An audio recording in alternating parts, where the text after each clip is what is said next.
In this video, we're going to take a look at some examples of grade 12 style titrations. In previous video lessons, you saw how to do titrations at the grade 11 level, which was using a strong acid and a strong base, and we saw the pH at equivalence was equal to 7. We then saw a brief review with a sample question done for strong acid, strong base titrations, and you can see that in the previous lesson linked in this note. You can also see a brief overview of the grade 12 titrations, which include things like weak acid, strong base titrations, and also strong acid, weak base titrations, and that's what we're going to focus on today. In our first example, we're going to do a weak acid, strong base titration. So in this scenario, we have a weak acid, and we know that we're starting off with the weak acid in the flask because when we're monitoring the pH is less than 7. And so this is our weak acid in here, and we're going to titrate it with a strong base. And that strong base could be sodium hydroxide, for example. It could be lithium hydroxide, any one of those, that list of strong bases you have to memorize. So we could put NaOH in a burette. Don't forget with the weak acid, we would also put an indicator because as we're doing the titration, we need to be signaled that we're close to our equivalence point, and that would be the color change of the indicator, which would be our end point. And so as we add the base, as you can see here, as we're adding the base, our pH starts to rise because we're using up some of the H plus within the acid. There is a region where the pH change is resisted, and that's our buffer region because the weak acid creates an equilibrium with its conjugate base, and they have equal amounts, and they resist pH change. But once we go beyond that buffer region, the pH starts to rise more quickly, and then to the point where we rise so fast that we have that little vertical portion, and then once you go beyond that vertical portion, you have essentially gone to an overshoot. But our goal is to aim for an equivalence point within the vertical portion here. So somewhere in the middle of this vertical portion is where we're going to have an equivalence point, and since it's a weak acid, strong base, we're going to have an equivalence point that is going to be greater than 7, and the reason for that is the salt that's produced is a basic salt. But we're going to take a look at that with an example. So here we have 25 mils of a 0.1 molar acetic acid solution is titrated with 0.1 molar sodium hydroxide. 25 mils of the sodium hydroxide was added until the endpoint was observed. Calculate the pH at equivalence. So right away we know strong base, weak acid, pH at equivalence must be above 7. But we want the actual number. So we're going to do some calculations to figure out what the actual pH is in the case of this titration.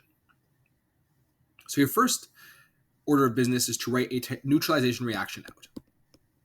So we have acetic acid, CH3COOH,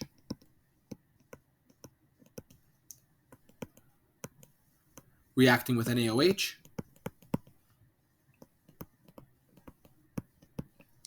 and that will produce, so we're going to have a double displacement where the H here and the Na there switch spots. And so we get CH3COONA, AQ, plus H2O, liquid. We make sure it's balanced, and it is. And we need to identify, this is our weak acid, this is our strong base, this is the water, and this over here is the salt. And so we have to test to see if this salt is going to affect the pH or not. If it was a neutral salt like NaCl, it wouldn't affect pH. The pH equivalence would be 7. No need for calculations. We just have to show that it's a neutral salt. But in this case, let's take a look. So we're gonna do our dissociation. CH3COONA, solid. Let's make our double arrows. And that's going to become CH3COO minus aqueous plus Na plus. And we have to test each part of the salt out with a hydrolysis reaction. So let's start with the sodium. So if sodium was going to do hydrolysis, you would make it react with water. And the Na would combine with the OH since that's minus. And then you'd have some H plus left over. So technically the sodium could act as an acid because it's producing H plus. But as you can see, we're probably not going to head in that direction because NaOH is a strong base. It wants to stay dissociated. This is a strong base. This is the salt of a strong base. Therefore, no effect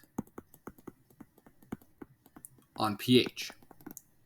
But don't forget there's two salts. There's two parts of this salt. There's this part over here, this acetate ion. Let's go ahead and write out an equation for that. So we have CH3COO minus AQ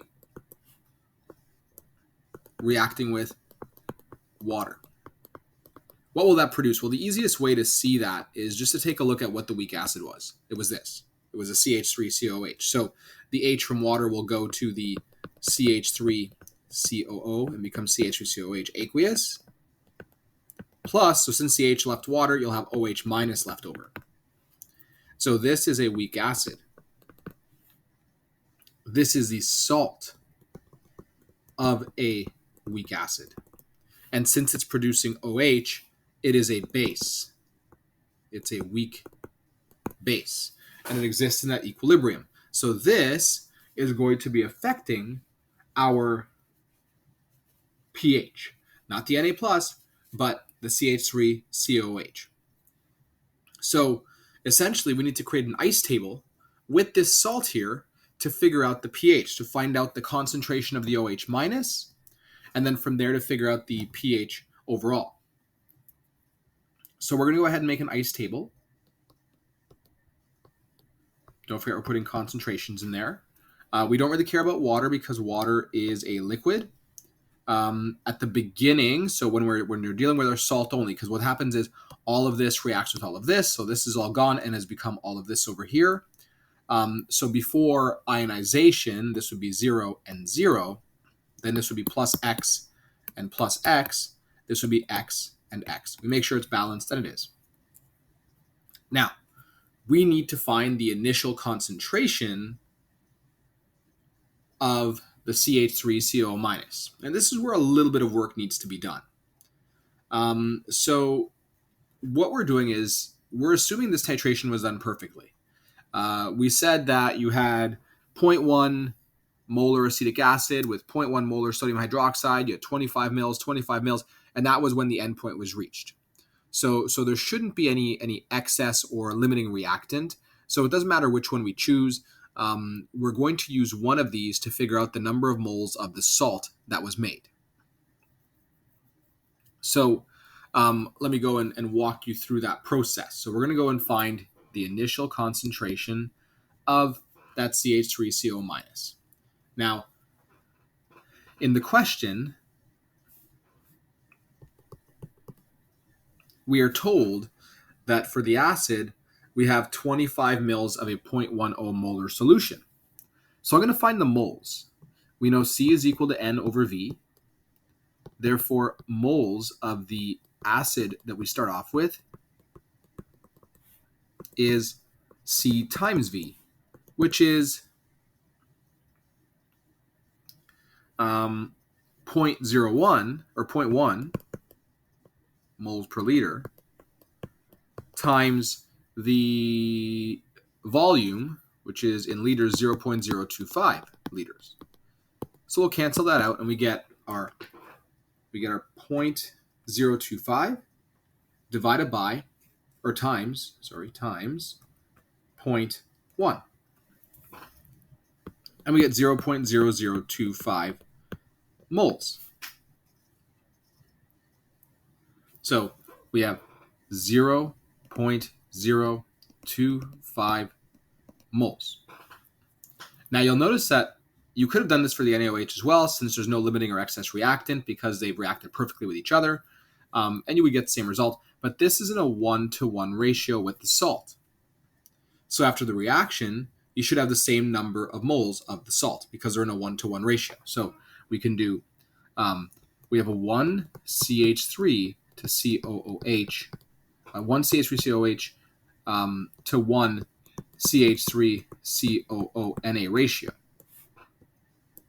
Therefore, we have 0.0025 moles of the CH3COONA. So we can just continue this process here. We have 0.025 moles there as well. Sorry, there should be 2 zeros there. Let's go ahead and put that in there, 2 zeros.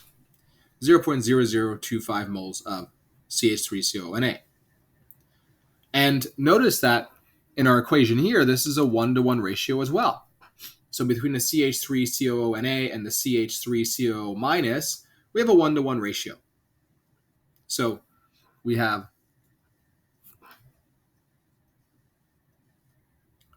a 1-to-1 ratio. So we have over here a 1-to-1 ratio between the CH3COONA and the CH3COO minus.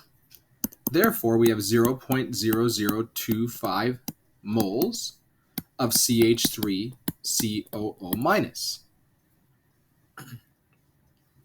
So that's the number of moles that we have for the salt here.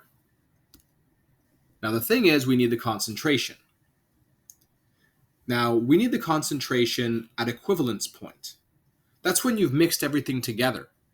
You had 25 mils of the acid and you put 25 mils of the base. So you have to make sure your concentration is in that new volume. So we're going to write volume is equal to 25 plus 25, which is equal to 50 mils. Or you could say it's equal to 0.05 liters.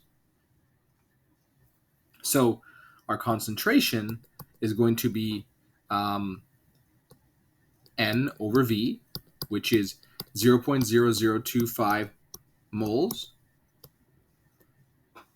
over 0.05 liters. And we get 0.05 molar or moles per liter. So that is our initial concentration, 0.05 moles per liter or molar.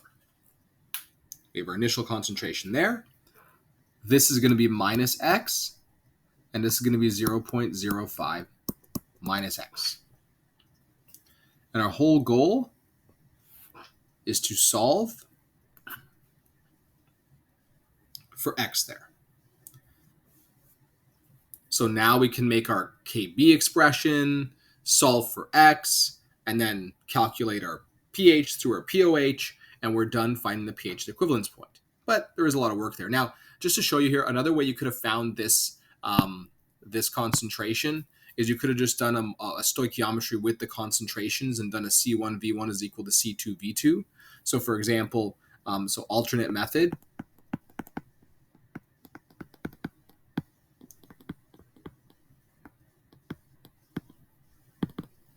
you could have said, you could have done C1 V1 is equal to C2 V2. And so your C2 would have been C1 V1 over V2. And so you would have had the initial concentration of your acid over here is 0.1. So this would be 0.1 as well. And then this would be 0.1. But that's in 25 mils. So now you have it in 50 mils. So you would have done 0.1 times 0.025 over 0.050 liters. And you would have had 0.1 times 0.025 divided by 0.05. And you get the same answer, 0.05 molar. You don't have to do this twice. I'm just showing you this is another method that you could have used if you didn't want to convert to moles first and do all that. Each method would have its strength depending on what information you're given. But I do like to show you the longer method so you're not just memorizing a formula, you're understanding what we're looking at, what we're doing in terms of the particles. So let's go ahead now and make a KB expression for this scenario. Now, why am I making a KB expression? Well, because this is a weak base and it's making some OH minus. So I have to write a KB expression to solve. I'm not making a Ka one since I'm dealing with the base. So this is my step. Let's call this is a very long step 1 over here. This is a step 2, the setup of the ice table. Now our step 3 is going to be creating our Kb expression. So we know that Kb is equal to the concentration of OH minus, the product, times the concentration of the conjugate acid, COOH over here, over the concentration of the weak base, CH3COO minus. And so we can replace all those by the equilibrium algebraic expressions there. So it's going to be equal to x times x over 0.05 minus x. So therefore, Kb is equal to x squared over 0.05 minus x. Now, we want to solve for x, so we need a Kb. So what do we need to do? We need to go to our calendar and find the Kb and Ka values. So we're going to go find the Ka and Kb values for the base CH3COO minus. So if I go to Kb, I don't see the CH3COO minus here in the Kb table. But you will notice that you do see the Ka for, here it is, CH3COOH. It's written differently, but it's ethanoic acid, or acetic acid is the same thing. So you have the Ka, but you want the Kb. So remember, you do know a relationship between Ka and Kb. So this is 1.8 times 10 to the power of negative 5. So we want Kb, and remember that's going to be equal to Ka, or Kw over Ka, because remember, Kb, or Ka times Kb is equal to Kw. So we're going to get 1.0 times 10 to the power of negative 14 over 1.8 times 10 to the power of negative 5. So 10 to the negative 14 divided by 1.8 times 10 to the power of negative 5. And we get 5.56. I'm keeping all my digits in my calculator, times 10 to the power of negative 10. So now we have our Kb. We can plug everything in. So we get 5.56 times 10 to the power of negative 10 is equal to x squared over 0.05 minus x. Now that I have Kb and the initial concentration, the 0.05, before I solve for x, I'm going to try to do the 100 rule test because I want to save a bit of time here. So I'll do the 0.05 over the Kb. And when you put that in your calculator, you'll see it's much greater than 100. Therefore, we can simplify. So now that we can simplify, we can do 5.56 times 10 to the power of negative 10 is equal to x squared over 0.05. And so we're just continuing this way.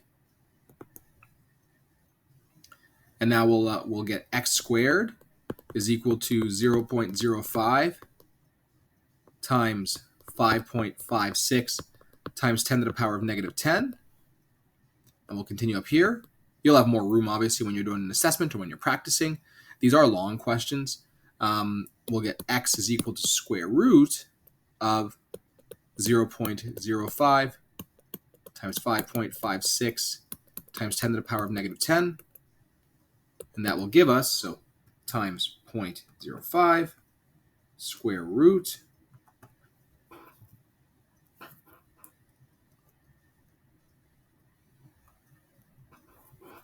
we get 5.27 times 10 to the power of negative 6 molar, and that's the concentration of our OH minus. We found the concentration of OH minus right here. So we're almost done. We need to find pH. We can't find pH directly with this, but we can use it to find pH at some point. There's a variety of techniques you can use here. You can find the concentration of H plus using your H plus times OH gives you Kw, or 10 to the negative 14. You can just find the POH and then do 14 minus POH. You can choose the method. Try both if you'd like to get some practice. I'm just going to do one. I'm going to find the